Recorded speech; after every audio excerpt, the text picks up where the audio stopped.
welcome back to my channel. So today I am doing a video on productivity, so I guess it's kind of a school tip video, but it also can apply to people who are not in school. So it's just about general organization and productivity and how to get the most out of your day.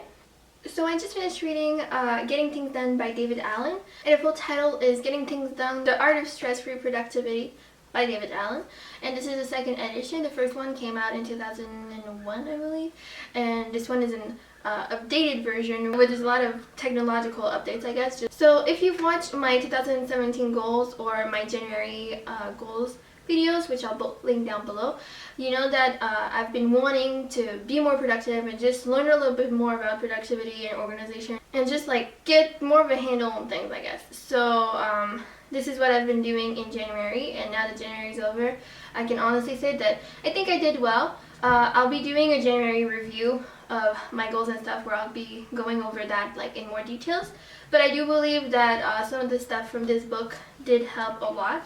So on top of reading this book, I've also been doing a lot of research on productivity and things like that.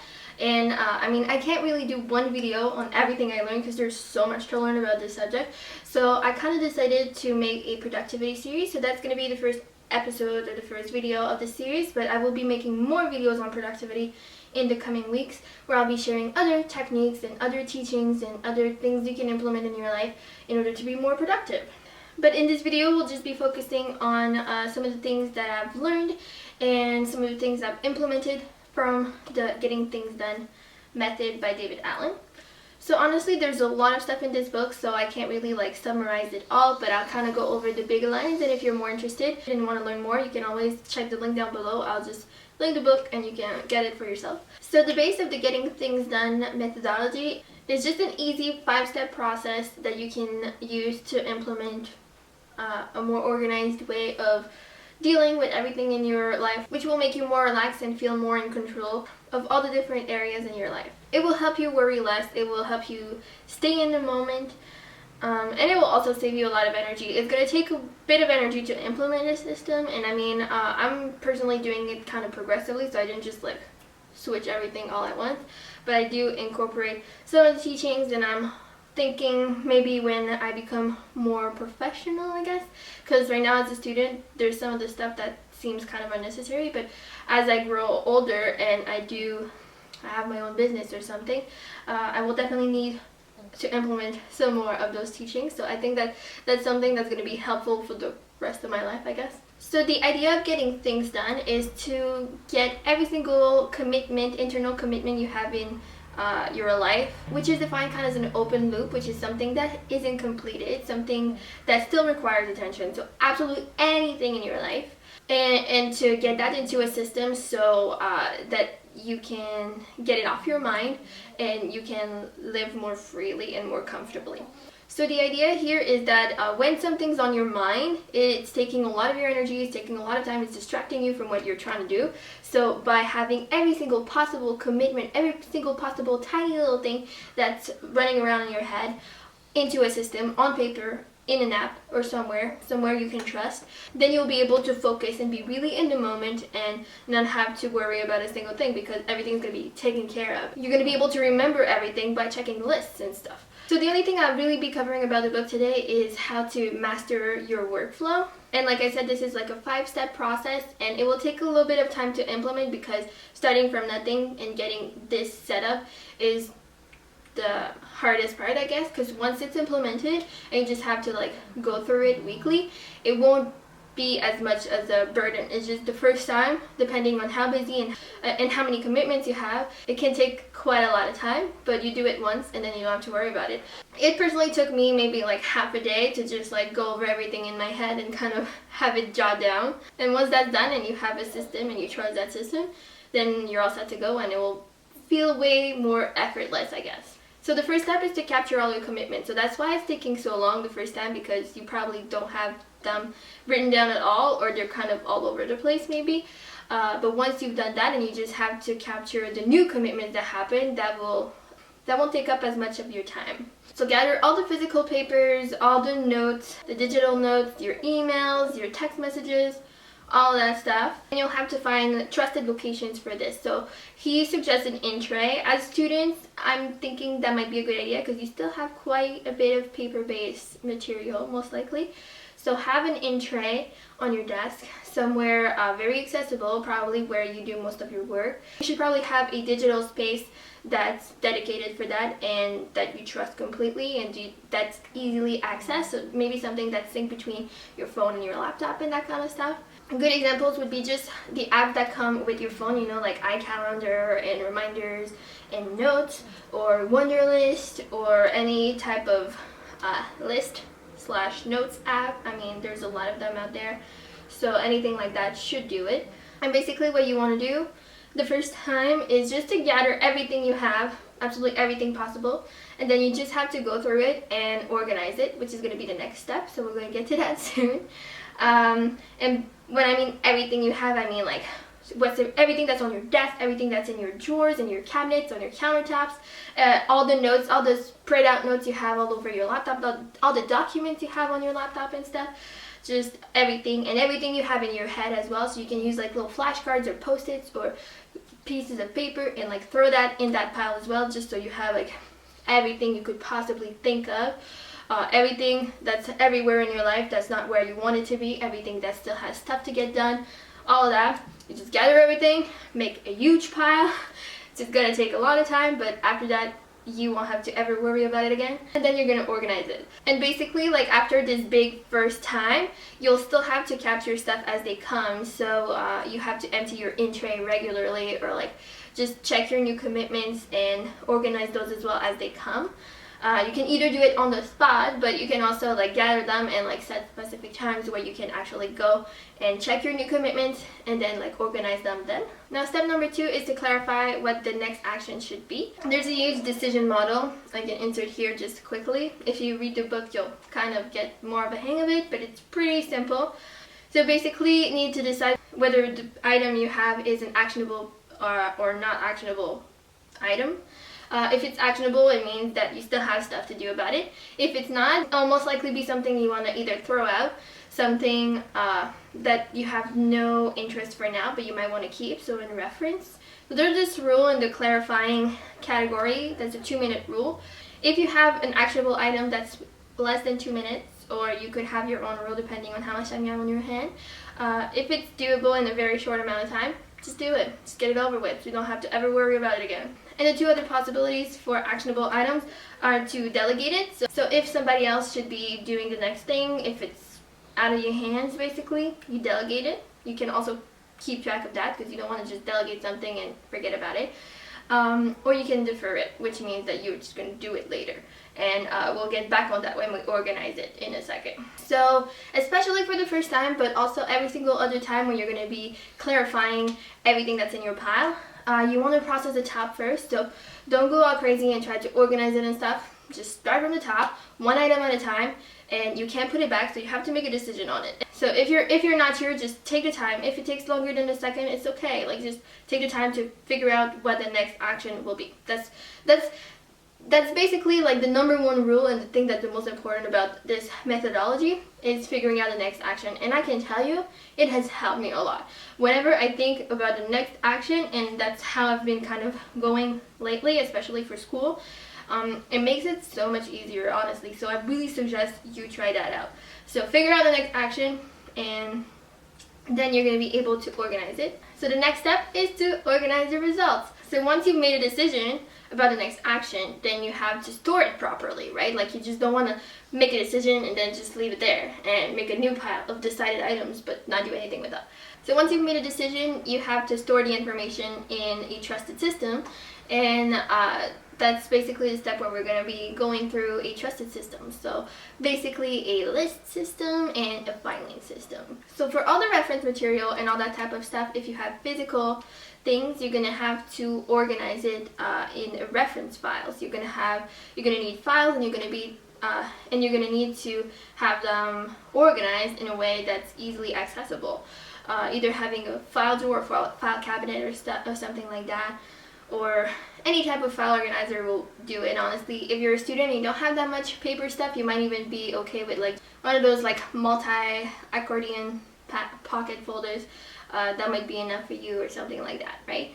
I personally only need that. Like, I have a really thick one that's about this big, but that's all I need for my reference file. And like in your reference file, you'll have like everything you could possibly think of. You'll have like all the important documents, all the older documents that you may still need someday. Like, you know, in mine I keep all our personal information, you know, like our social insurance cards, passports, birth certificate, marriage certificate, all that stuff. I keep like all the vet stuff, all the medical stuff, dental stuff. I keep school stuff, I keep apartment stuff, I keep all that kind of stuff. I also keep the warranties, the instruction manuals for everything that we buy.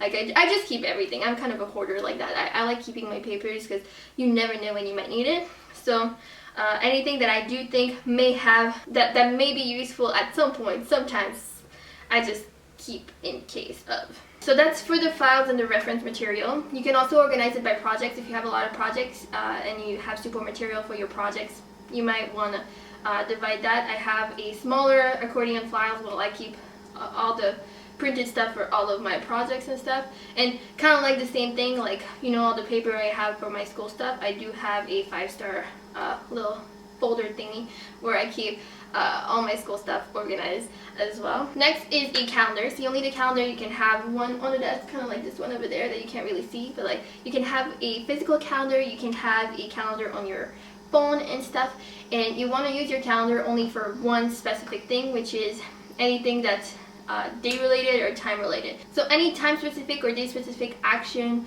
or information, so like appointments and anything that has a set time, you want in your calendar. But any other action that you're actually just like doing whenever shouldn't be in your calendar, kind of should go on a list instead. So the calendar is only for time commitment, I guess. Next is your lists, which is like probably the biggest part of this whole process. And basically the methodology makes you have lists about everything. You should see how many lists I have. I'm pretty sure I have over 100 lists, honestly. The most important one is the next action list. And I mean, if you're not that busy, you could have one, but most people do have several different next action lists depending on different projects or different contexts.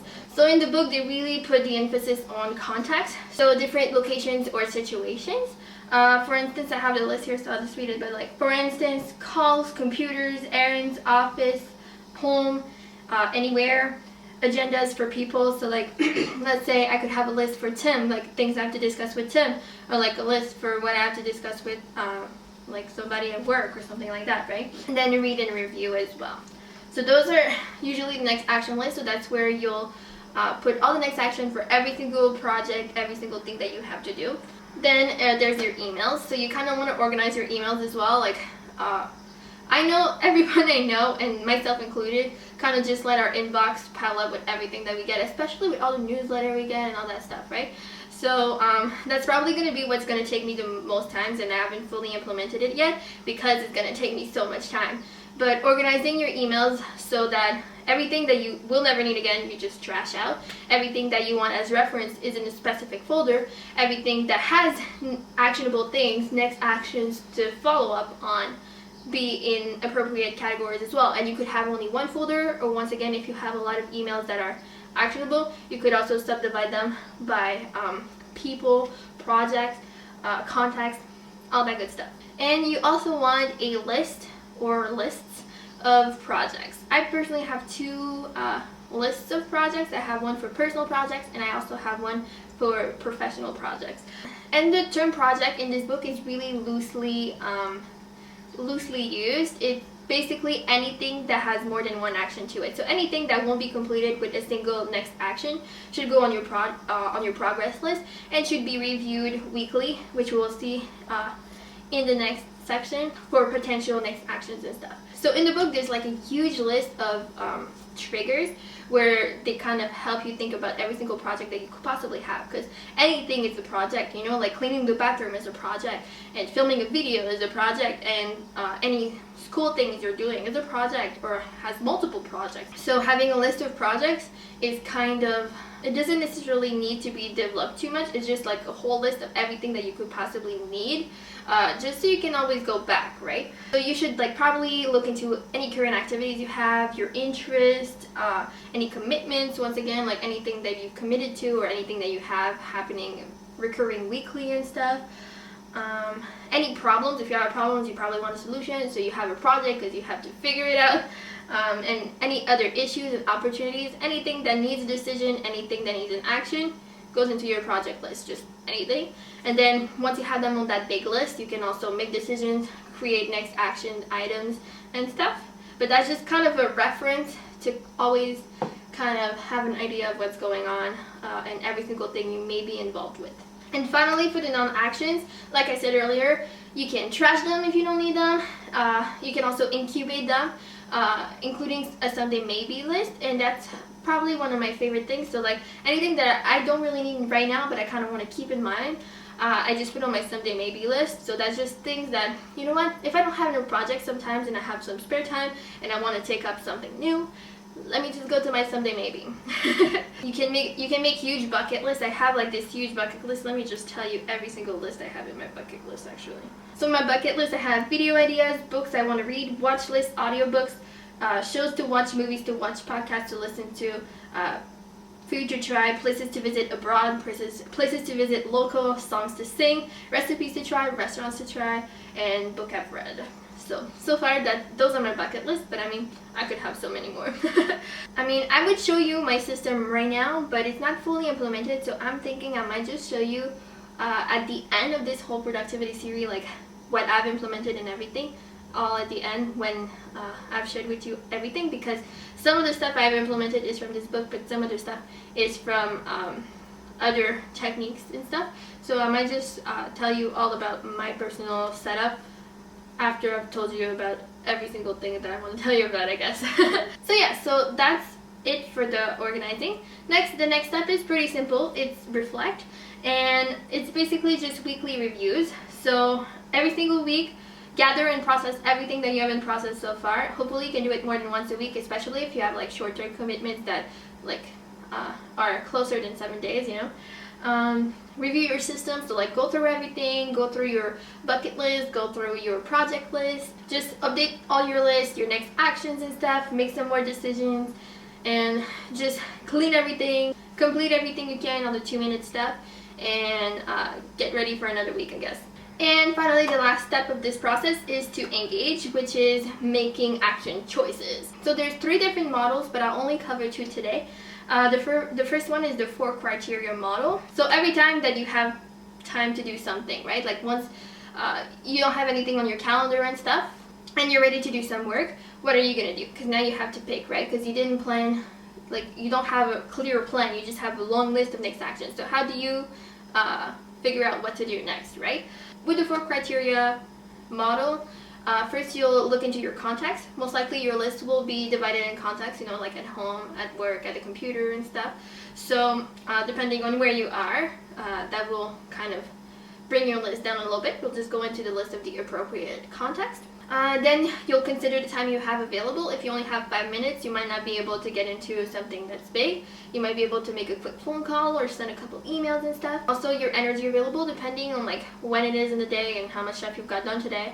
You might not have too much energy. If you have a lot of energy, tackle something harder. If you don't have much energy, tackle something a little bit easier, you know, like something that doesn't require too much brain power.